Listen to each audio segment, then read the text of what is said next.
Bapak Ibu, Shalom. Apa kabarnya hari ini? Luar biasa, walaupun ada masalah tetap haleluya. Iya, tadi pagi saya menyampaikan tentang iman yang hidup. Iya, kenapa iman kita harus hidup? Karena kita sedang ada di hari-hari yang terakhir, di mana keadaan, di mana iblis musuh kita sedang berusaha untuk menjatuhkan iman kita. Ya, kita sedang ada di hari-hari yang membutuhkan perjuangan, pergumulan iman yang begitu luar biasa. Dan kenapa iman kita harus hidup? Karena iman itu adalah senjata atau kekuatan kita ya untuk mempersiapkan diri menyambut kedatangan Tuhan yang kedua. Yesus sendiri berkata, tadi pagi sudah kita baca ayatnya, Lukas 18 ya ayat 7 tadi pagi dikatakan, tidakkah Allah membenarkan, ya Lukas 18 ayat 7, tidakkah Allah akan membenarkan orang-orang pilihannya yang siang malam berseru kepadanya, dan adakah ia mengulur-ulur waktu sebelum menolong mereka? Aku berkata kepadamu, ia akan segera membenarkan mereka. Akan tetapi kata Yesus, jika anak manusia itu datang, adakah ia mendapati iman di bumi? Ini pertanyaan dari Tuhan Yesus, saudara. Kalau Tuhan Yesus yang menanyakan hal ini, berarti ini harus menjadi warning buat kita. Tuhan bilang dia akan datang, tapi kalau dia datang, adakah iman dia dapati di bumi? Kenapa hari-hari ini kita harus punya iman yang hidup? Karena ketika Tuhan datang dia cari iman. Ya. Sekarang ini banyak orang ngaku Kristen percaya tapi imannya mati. Katanya beriman tapi imannya itu tidak hidup. Nah, kalau iman kita mati, maka kita tidak akan pernah mengalami ya janji Tuhan, mujizat Tuhan, kuasa Tuhan dalam hidup kita. Rugi Bapak Ibu, kita hidup hanya sebentar di dunia, tapi kita nggak ngalami Tuhan. Kita nggak ngalami janjinya, kita nggak ngalami mujizatnya. Karena mujizat itu hanya bekerja ketika ada iman yang hidup. Tadi pagi sudah saya sampaikan iman yang mati itu seperti apa. Dalam Yakobus dikatakan bahwa iman tanpa perbuatan itu pada hakikatnya adalah mati. Ya, jadi jangan biarkan iman kita mati. Walaupun Kristen, kalau iman kita nggak hidup, maka iman itu tidak berfungsi. Hari-hari ini kita harus punya iman yang berfungsi. Kenapa? Karena jujur aja saudara, keadaan zaman sekarang ini aduh ya. Bangun pagi, mau santai buka media sosial, beritanya Pertamax oplosan. Emosi enggak? Ya. Merugikan negara hampir 1.000 triliun. Itu duit. Bayangkan loh. 1.000 triliun itu saudara, kalau udah dibagikan ke rakyat miskin udah jadi apa itu? Ya, kita ini bangun pagi, suguhannya begitu baca berita semuanya ya di syuting lagi brankasnya tempat simpan duit. Mending lu makan babi deh daripada lu koruptor, itu lebih haram dari babi, ya enggak? Heran saya ya, babi haram tapi korupsi uang rakyat 1.000 triliun itu haram atau tidak hukumnya? Mengerikan. Kita tuh baca pagi-pagi bangun baca begitu, emosi enggak? Emosi saudara. Belum begitu di klik yang selanjutnya, gayung pink. Aduh ya, gayung lope pink. Persoalan ani-ani. Ini di Indonesia ini ya berita-beritanya ya gitu-gitu. Ya, scroll lagi berikutnya, pembunuhan, perkosaan Agus. Agus ini banyak sekali kasusnya. Yang ikuti sosial media nih pasti ketawa, ada Agus pembunuhan, ada Agus penipuan, ada Agus perkosaan. Lain-lain tapi namanya sama. Jadi suami saya tanya sama saya Agus ini siapa? Aku kagak tahu siapa itu Agus. Memang dia lagi viral sekarang. Kita ini buka berita saudara, kalau nggak copet, maling, nggak, itu tuh isinya berita kita hari-hari yang kita dengar. Nah kalau beritanya model-model begitu, iman kita tumbuh apa sekarat? Iya enggak saudara? Karena serius firman Tuhan bilang Roma 10 ayat 17. Jadi iman timbul dari pendengaran akan firman Tuhan. Nah kalau yang kita dengar tiap hari yang begitu-begitu, bagaimana iman kita tumbuh? Bagaimana iman kita hidup? Iman timbul dari pendengaran. Nah yang didengar tiap hari gayung lopeping, koruptor. Ini ya, hati-hati loh dengan apa yang engkau dengar. Karena yang kita dengar itu bisa bikin kita nih bahaya saudara. Iman kita nggak mungkin bisa tumbuh kalau kita ini yang kita dengar bukan firman. Ya, tadi pagi saya saksikan ada ibu-ibu dia bersaksi sama saya di mesbah doa, Bu saya mau bersaksi, saya ini dari dulu Kristen. Tapi iman saya tuh mati, saya tuh baru mengerti bagaimana beriman, hidup berkenan sama Tuhan. Setelah satu saat saya dapatkan khotbah-khotbah ibu di YouTube. Jadi rumah saya itu ada setan Bu, dia bilang. Ya kenapa saya tahu ada setan? Karena seringkali barang itu tiba-tiba jatuh, nggak ada angin, nggak ada apa. Ya kalau barang kita taruh di sini ini kan nggak mungkin jatuh, tiba-tiba tuh jatuh berarti ada sesuatu. Dia bilang kalau jam 2 pagi dini hari itu sering dengar orang jalan-jalan di rumah saya, tapi nggak ada orangnya. Ya dan tanda yang sangat mungkin ada setan itu, saya ini tiap hari marah-marah nggak jelas, nggak ada pasal marah-marah. Ini yang tiap hari marah-marah ini nggak jelas, ini kau kerasukan setan ini. Ya hati-hati ya Bapak Ibu. Sampai saya tuh pernah marahin anak saya nggak sadar hampir saya cekik anak saya. Kalau itu sih fix setan banget itu. Banyak orang bunuh orang itu dia sadar kalau sudah mati. Karena dia dirasuk setan. Dia bilang saya nggak tahu mau berbuat apa Bu. Ya saya takut sampai satu kali saya temukan khotbah ibu di YouTube. Dari situ saya mulai dengar firman.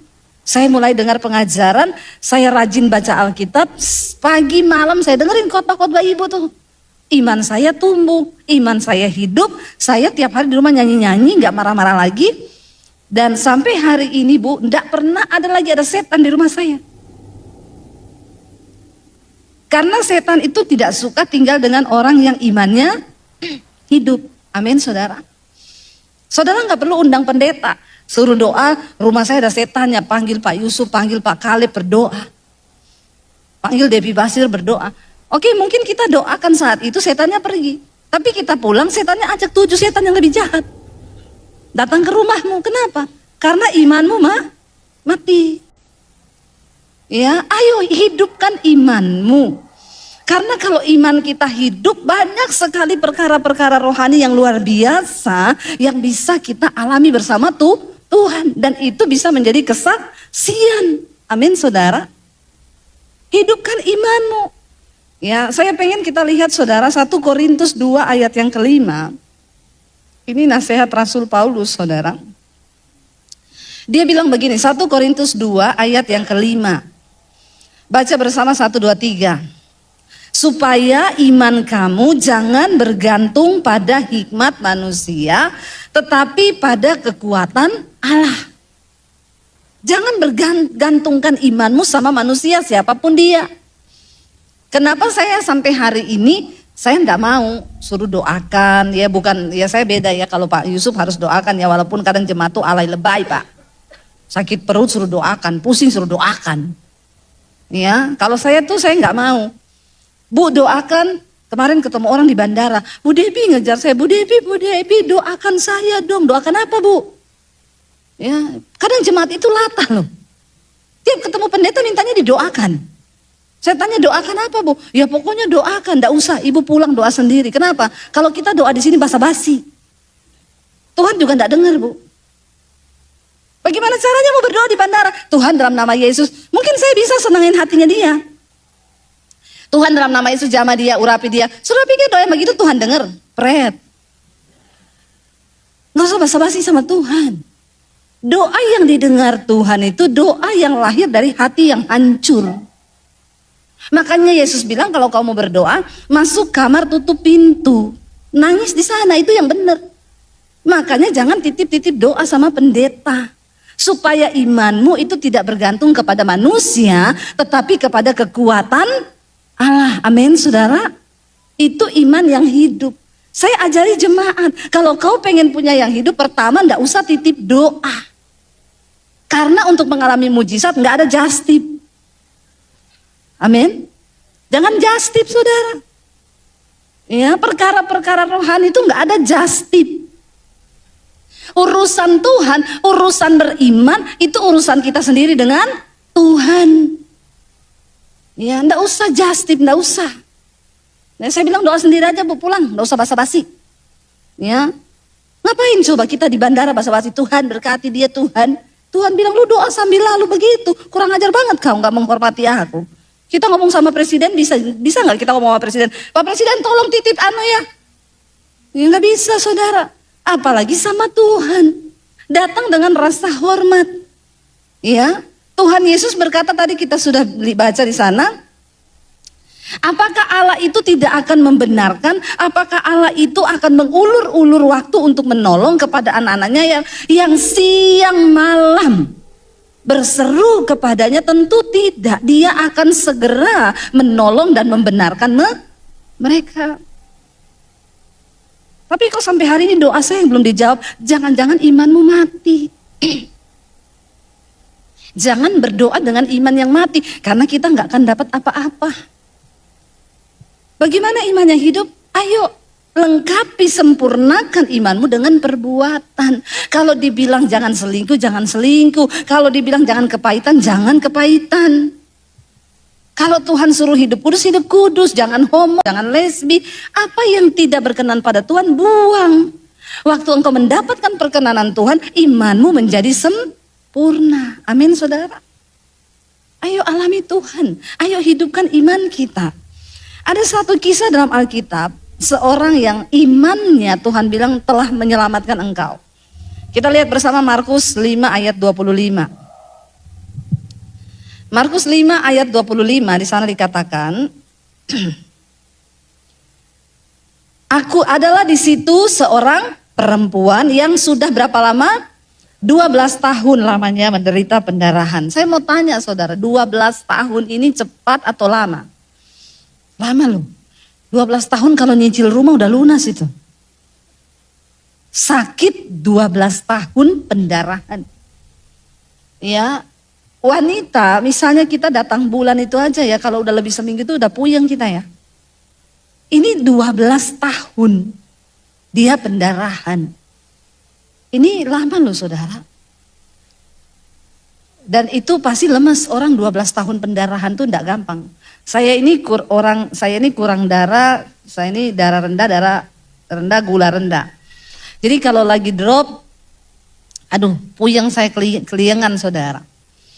Nggak enak sekali, itu bisa keringat dingin, bisa ini, bisa semuanya saudara. Bahkan kadang vertigo. Ini dikatakan perempuan ini 12 tahun pendarahan, ayat 26. Dan ia telah berulang-ulang diobati oleh berbagai-bagai tabib sehingga telah dihabiskannya semua yang ada padanya. Namun sama sekali tidak ada faedahnya, malah sebaliknya keadaannya makin memburuk. Udah sakit 12 tahun, udah ke Penang, sudah ke Singapura, sudah ke Jerman dia, sudah semua pengobatan dicoba. Ya, semua dicoba ya. Bahkan Alkitab berkata sampai semua hartanya habis. Dah, kalau sudah habis maka tidak bisa lagi berobat. Jangan pernah andalkan hartamu apapun yang engkau miliki hari ini, karena mujizat itu hanya datang dari Tuhan. Jadi dia bukan tidak berobat loh, semua tabib sudah dia datangi. Yang dia dengar dokter hebat yang mana dia pergi saudara. Pokoknya kalau masih ada uang, makin mahal dokternya itu makin hebat. Itu begitu manusia ya, kalau orang punya uang apalagi. Pokoknya yang mahal tuh yang bagus, ya Pak ya. Ya, padahal belum tentu juga saudara. Ya, tapi karena ada duit. Beda kalau nggak punya duit, biar sudah meriang mau mati dalam nama Yesus, dalam nama Yesus. Kadang-kadang lebih bagus juga orang nggak ada duit itu, karena dia beriman, ya. Lalu dia sudah menghabiskan, dia sudah berobat keliling ke semua tempat. Sampai di satu titik Alkitab berkata sudah dihabiskannya semua yang ada padanya. Rumah dijual, mobil dijual. Jadi memang manusia itu aneh sih. Kalau sehat cari duit sampai sakit. Kalau sudah sakit habisin semua duit yang dicari untuk berobat. Makanya jangan terlalu ngoyo hidup ini. Amin Bapak-bapak. Ya. Cukupkanlah dirimu. Bekerja boleh tapi jangan ngoyo. Ya, karena kalau kita sakit maka uang itu juga tidak ada artinya. Dihabiskan semua yang ada padanya, tetapi keadaannya nggak makin baik, malah makin buruk. Udah habis harta, bukannya sembuh malah tambah sakit. Jadi memang harta itu bukan jaminan. 27 dia sudah mendengar berita-berita tentang Yesus. Ya, maka di tengah-tengah orang banyak itu ia mendekati Yesus dari belakang dan menjamah jubahnya. Ayat tadi berkata Roma 10 ayat 17, iman timbul dari pendengaran. Dia ini dengar tentang Yesus, Yesus itu menyembuhkan, Yesus itu Mesias. Dalam keadaan terpuruk, lagi sakit, gak bisa lagi berobat. Dia tuh iman timbul dalam hatinya. Karena dia dengar Yesus itu banyak menyembuhkan orang. Dalam keadaan dia lagi terbaring sakit, tidak lagi bisa berobat. Itu saudara, orang pendarahan itu kalau kurang darah itu pusingnya setengah mati. Benar. Itu mau berdiri aja kunang-kunang. Ya, saya berapa kali mengalami gitu, kalau drop tekanan darah saya itu kunang-kunang saudara. Dia mendengar bahwa Yesus itu akan datang. Karena ada iman timbul dalam hatinya, iman itu menggerakkan dia sehingga dia punya kekuatan. Dia berdiri dari tempat tidurnya. Dia temui Yesus saudara. Di antara orang banyak itu saudara, dia mendekati Yesus dari belakang. Ya, dan dia jamah jubahnya. Karena apa? Imannya berkata 28, sebab katanya asal ku jamah saja jubahnya aku akan sembuh. Dia nggak berharap akan ketemu Yesus dan berkata, boleh nggak aku didoakan sama Yesus? Dia nggak mendaftar di pendaftaran depan, kamu sakitnya apa? Mau didoakannya apa? Enggak. Dia nggak pengen juga ketemu Yesus muka dengan muka lalu ditumpang tangan, enggak. Dia cuma punya iman yang mungkin hanya sebiji sesawi yang dia berkata, asal ku jamah jubahnya, aku sembuh. Cuma itu yang ada dalam hatinya saudara. Itu iman. Dan karena tadi dikatakan dia mendengar tentang Yesus. Ada iman yang timbul dan dia cuma dari belakang. Karena saat itu tidak mungkin lah dia akan melihat muka dengan Yesus. Orang begitu banyak. Ya, dan dia dalam keadaan pusing, keliengan di antara begitu banyak orang. Itu harga yang dia bayar saudara. Karena ada iman yang menggerakkan dia untuk ketemu. Dan Alkitab berkata, ya 29, seketika itu juga berhentilah pendarahannya dan ia merasa bahwa badannya sudah sembuh dari penyakitnya. Waktu dia jamah dari belakang jubah Yesus, tiba-tiba dia rasa, aku kok gak pusing ya, kok langsung enak ya. Kita kan terasa ya kalau badan kita tuh sakit, terasa. Tapi tiba-tiba dia merasa dia sembuh, kok langsung enak. Pada ketika itu juga Yesus mengetahui bahwa ada tenaga, ada kuasa yang keluar dari dirinya. Ternyata tidak semua orang yang menyentuh Yesus saat itu bisa mentransfer kuasa dari Yesus. Waktu Yesus merasa ada kuasa yang keluar, dia berpaling di tengah orang banyak itu, dia tanya kepada murid-muridnya, siapa yang jamah jubahku? Lalu murid-muridnya jawab gini, hello, please deh. Yang ikut kau itu ribuan orang. Terus kau tanya siapa yang jamah jubahmu? Hello. Tapi Yesus bilang, ada satu jamahan yang berbeda. Karena dia berhasil menarik kuasaku keluar dari tubuhku. Ini gambaran orang Kristen masa kini. Begitu banyak orang yang berbondong-bondong katanya percaya sama Yesus. Tapi yang mengalami kuasa Tuhan, yang mengalami mujizat Tuhan, tidak semua orang Kristen. Amin saudara. Karena banyak hanya yang Kristen ikut-ikutan. Cuma mau foto mungkin sama Tuhan Yesus. Mereka cuma ikut-ikutan karena Yesus fenomena waktu itu. Tapi perempuan ini menjamah Yesus dengan kekuatan iman yang hidup. Dan itu berhasil menarik kuasa Tuhan. Makanya saya bilang, ayo saudara, jangan cuma jadi Kristen yang ikut-ikutan. Jadilah Kristen yang mengikuti Yesus dengan iman yang hidup, supaya hidupmu itu menarik kuasa Tuhan turun dan terjadi atas hidup kita. Amin saudara. Ayo alami Tuhan. Enggak usah apa-apa pendeta, enggak usah apa-apa. Ayo Pak doakan rumah saya, kayaknya saya tuh kalau di rumah ini ngeri-ngeri sedap. Kalau ada orang Kristen yang tiap hari di rumah lihat setan, tinggal satu rumah sama setan, kau pasti temannya setan. Karena enggak ada setan betah tinggal dengan orang yang imannya hidup. Tidak satu server kita dengan setan. Amin. Yesus menoleh ke belakang, dia tanya, siapa yang jamah jubahku? Murid-muridnya bilang, Tuhan, ya.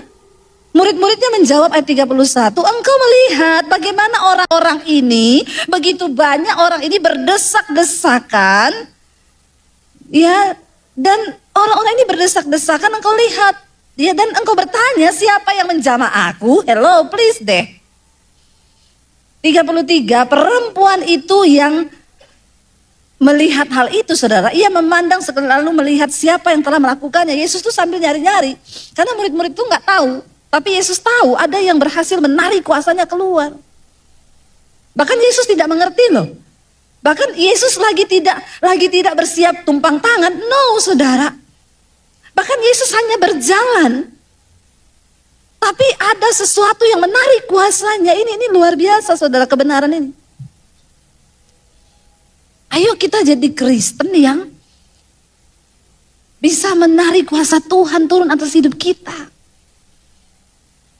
Dia nggak ditumpang tangan sama Tuhan Yesus, cuma dari belakang dia jamah. Dan perempuan itu menjadi takut saudara, karena dia merasa dia menjadi gemetar ketika mengetahui Yesus lagi nyari. Siapa nih? Lalu dia tampil dan tersungkur di depan Yesus. Ya, dan dengan tulus memberitahukan segala sesuatu kepadanya. Maka kata Yesus pada perempuan itu, hai anakku, apa? Imanmu telah menyelamatkan engkau, pergilah dan dengan selamat dan sembuh dari penyakitmu. Ya, luar biasa ini saudara. Yesus gak ngomong gini, aku yang sudah menyembuhkan engkau, aku yang sudah menyelamatkanmu. No, imanmu yang menyelamatkan, yang menyembuhkan engkau. Iman yang seperti ini saudara, yang Tuhan sedang cari dalam kehidupan kita nih anak-anak Tuhan. Seorang ibu bersaksi di mesbah doa, dia bilang, Bu Debbie, saya mau bersaksi, saya ini kehilangan suami. Jadi suami saya itu sehat, kami makan bareng pagi-pagi sarapan, saya temenin suami saya sarapan. Dia pergi ke kantor naik mobil, saya dada-dada dari rumah. Jam 12 siang saya dikabari suami saya meninggal di tempat kerja. Hidup ini gak ada yang tahu. Makanya hati-hati, karena kita gak tahu di mana tempat mati kita. Gak semua orang mati di tempat tidur saudara. Jangan dugem-dugem, siapa tahu kau mati nanti didugem. Nanti gak tahu nanti kau kemana itu kalau mati didugem ya. Bener ya. Hati-hati, jaga langkahmu kemana kau akan pergi, karena kita nggak pernah tahu di mana kita mati. Teman saya suaminya mati di bandara, lagi tunggu bagasi, mati, nggak ada tanda-tanda apa-apa. Ya kita nggak pernah tahu, ya mati lagi di gereja kan luar biasa, langsung surga itu ya. Ya udah auto sih itu, langsung auto. Saudara, tiba-tiba dia dapat kabar jam 12 suaminya meninggal, syok, kaget. Stres dia. Dia bilang, ibu saya itu protes sama Tuhan. Kenapa? Saya nih belum siap ditinggalkan. Saya gak bisa kerjain kerjaannya suami saya. Saya punya anak satu. Dan yang lebih luar biasa lagi, suami saya ninggalin utang mobil yang dia pakai itu masih dalam keadaan dicicil leasing di dealer. Saya gak tahu tuh mau bayar pakai apa. Gak ada tabungan. Lalu saya menyalahkan Tuhan tiap hari. Tuhan kenapa Tuhan? Kau tidak adil Tuhan. Kau tidak adil, kau begini, kau begini. Sampai satu saat dia bilang, saya dapat khotbah ibu. Di situ ibu berkata bahwa Tuhan itu berdaulat atas hidup kita. Apapun yang terjadi itu Tuhan berdaulat. Lebih baik daripada kau protes, lebih baik kau berdamai dengan Tuhan, berdamai dengan dirimu, berdamai dengan keadaan. Terima semua keputusan yang Tuhan izinkan. Di situ dia minta ampun sama Tuhan. Sebelumnya saudara, ketika suaminya selesai meninggal dikubur, dia tuh pergi ke dealer mobil itu. Dia bilang, suami saya meninggal. Ini mobilnya bagaimana? Dari dealer itu pihak asuransi bilang, maaf bu, suamimu mati bukan kecelakaan. Jadi itu matinya mati ya bukan kecelakaan, jadi nggak ditanggung di asuransi. Dan menurut surat perjanjian, ibu harus tetap bayar cicilannya. Dia pulang saudara, nah itu semakin dia salahin Tuhan. Tapi ketika dia dapat khotbah saya itu, lalu dia berdamai dengan Tuhan, dia minta ampun. Dia bilang, sejak hari itu bu, saya hidupkan iman saya lagi. Saya bilang, Tuhan aku percaya kau pasti turut bekerja. Dia puasa hari-hari itu, dia nangis sama Tuhan. Lewat 2 bulan suaminya meninggal. Dia balik lagi ke dealer itu setelah dia bertobat dan menghidupkan iman dan berharap pada Tuhan.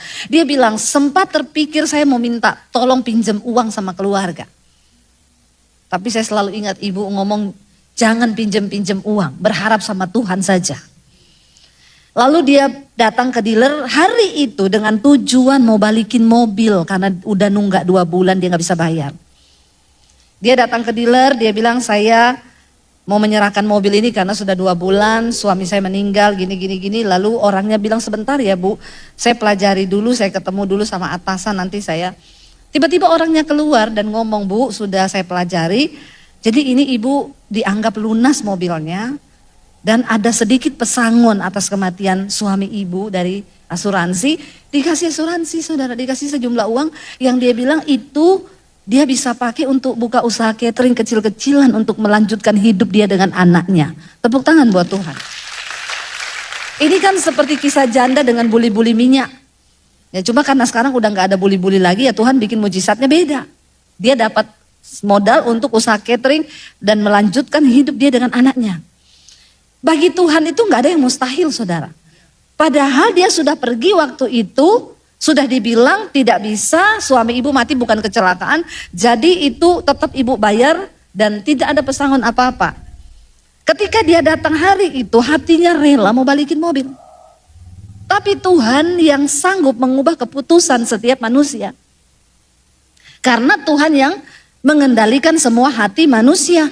Alkitab bilang hati raja seperti batang air di tangan Tuhan. Dia sanggup mengalirkannya kemanapun dia ingini. Datang mau balikin mobil, ternyata yang dia lihat mujizat. Tapi itu terjadi waktu imannya dia hidupkan bersama Tuhan. Dia tidak mau mengandalkan manusia. Dia duduk berlutut siang malam, dia bilang dia menangis sama Tuhan. Dan coba kita lihat tadi ayat yang tadi yang Yesus katakan saudara.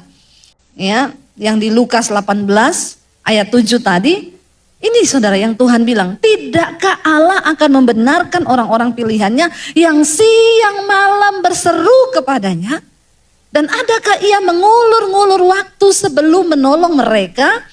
Aku berkata kepadamu, ia akan segera membenarkan. Tapi persoalannya adakah iman? Tuhan itu kalau saudara rindu Tuhan mengubah kutuk menjadi berkat, percayalah Tuhan tuh terlebih rindu. Kalau hari ini kita pengen hidup kita berubah, Tuhan itu terlebih rindu melihat hidupmu berubah. Dia ingin kita semua ini menjadi saksi untuk membawa kemuliaan bagi namanya, amin. Tapi seringkali mujizat tidak terjadi karena iman kita mati. Berbondong-bondong ribuan orang ikut Yesus, semua sentuh jubahnya. Tapi cuma ada satu orang yang berhasil menyentuh dan menarik kuasa Tuhan bekerja atas hidupnya dan dia mengalami kesembuhan. Saya mau tanya, kira-kira yang ikut Yesus hari itu yang sakit banyak gak?